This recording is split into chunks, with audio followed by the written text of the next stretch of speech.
Hello everyone, thanks for joining me here on another episode of Vegan Please TV. Decided to keep the glasses on for this one only because it makes it a bit easier to see the camera there and when time's ticking over.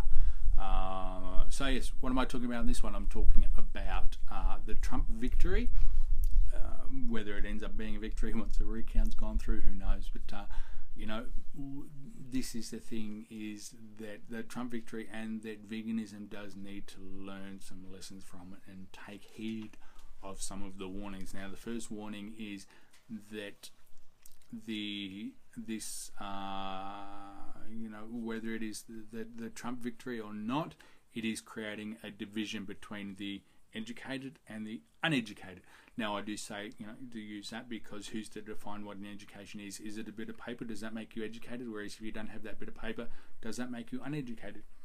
Who knows? Sadly, there's a lot of people that do believe that unless you've got that bit of paper in your hand, that you're one of the uneducated.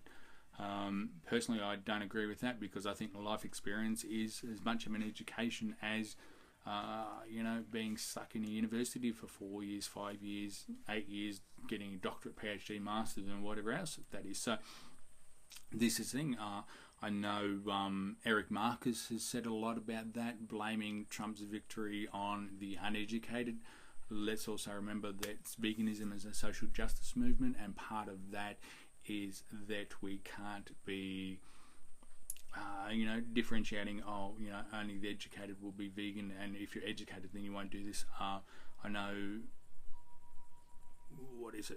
Swayze, the unnatural vegan, tends to quote anti-intellectualism a lot.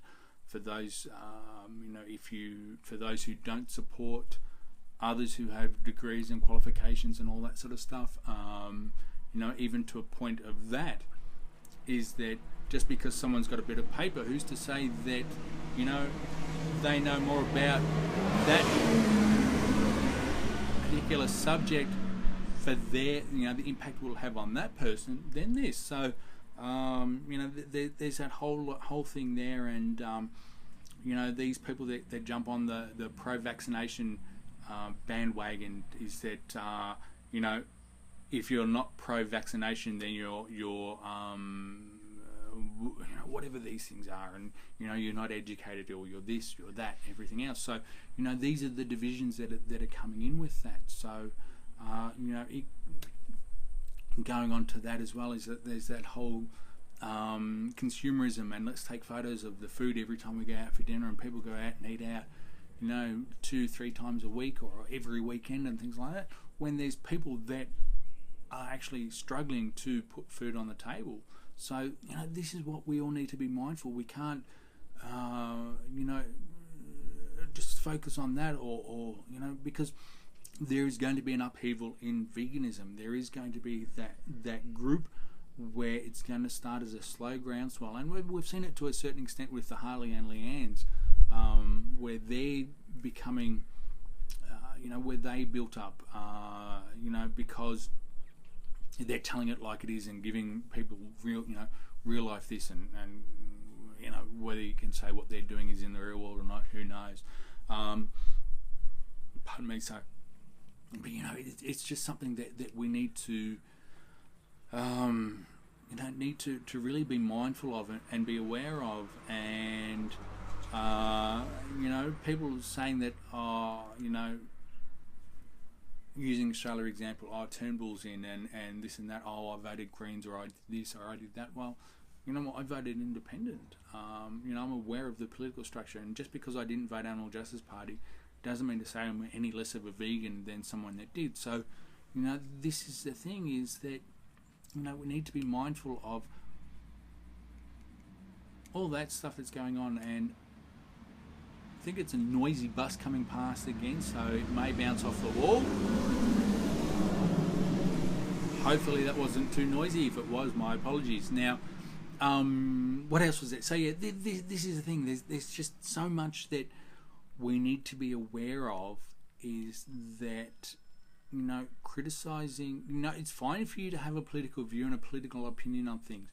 Don't brand a particular socio-economic group or a particular group as being responsible for that. Don't turn around and say that it was the uneducated that voted for Trump. Well, I'm sure there were educated people who voted for Trump as well. So are you going to, and so, I'm not saying that Eric Marcus is the, the spokesperson for veganism or anything like that, just because he happens to have the domain vegan.com and all that sort of stuff. So,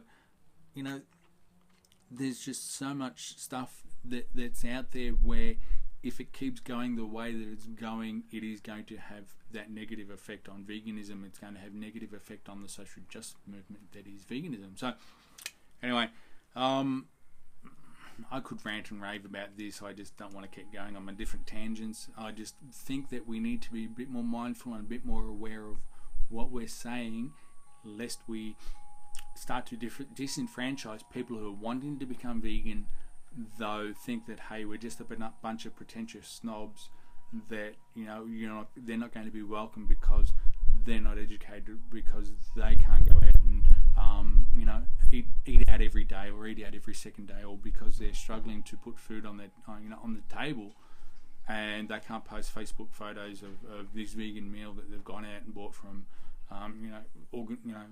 Cafe XYZ or restaurant ABC and all that sort of stuff. So that's my thoughts on that. Let me know what you think below. And that's about it for this one. And remember what I say, don't fear the vegan police, we're here to help.